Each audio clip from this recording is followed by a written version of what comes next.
Break के बाद आपका स्वागत है। आज गिरावट के साथ शेयर बाजार खोला है।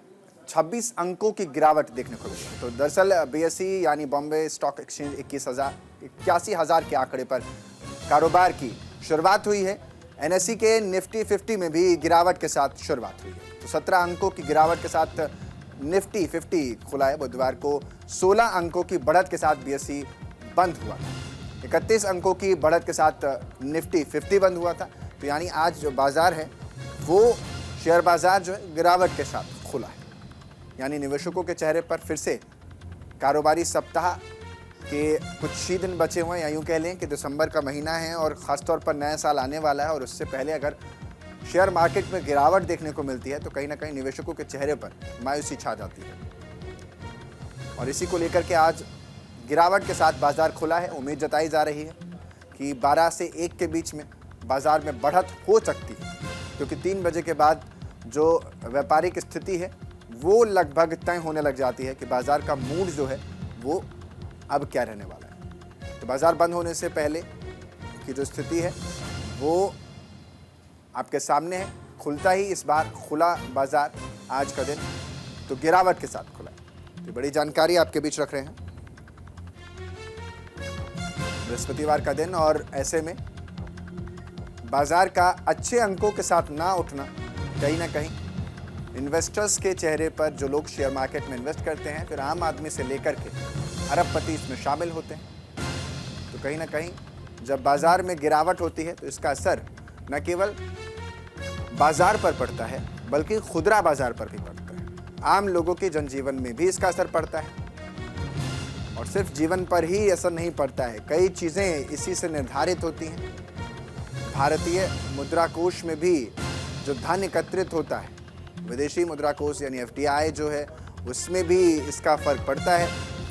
जितना मजबूत आपका देश का बाजार रहेगा अंतर्राष्ट्रीय स्तर पर, उतनी ही मजबूत आपकी साख रहेगी। और यही वजह है कि कई बार जब देखा जाता है कि बाजार दिवालिया होने के कगार पर आ जाता है तो उस देश में पैसा इन्वेस्ट करने से विदेशी निवेशक जो हैं वो भी बचते हैं। 2008 की स्थिति आपको याद होगी। तब कहा जाता था कि वो इन्फ्लेशन का दौर था, यानी महंगाई का दौर था, और उस वक्त बाजार को संभालना बड़ा मुश्किल था। तत्कालीन प्रधानमंत्री उस वक्त मनमोहन सिंह के फैसलों से बाजार किसी तरीके से उभर पाया। मेरे ज़्यादा सहयोगी ज़्यादा जानकारी के साथ शुभम पांडे जुड़ रहे हैं।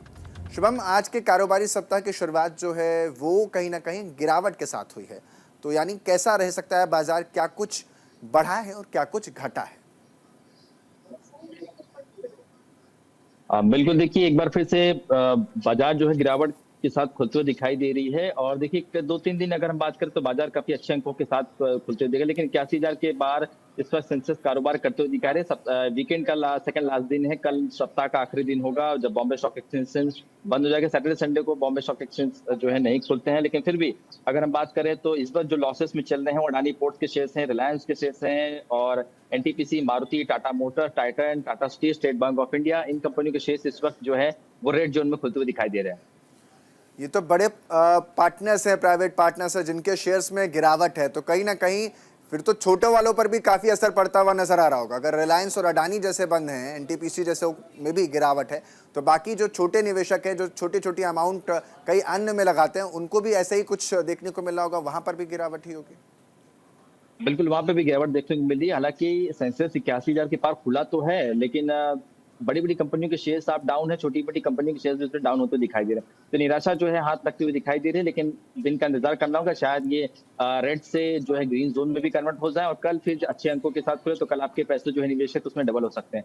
थोड़ा सा इंतजार, पेशेंस रखना होता है, क्योंकि शेयर मार्केट ही ऐसा है कि जहाँ पे आपको धैर्य रखना होता है। धैर्य के साथ, संयम के साथ आगे बढ़ना होगा, तभी मुद्रा को डबल किया जा पाएगा।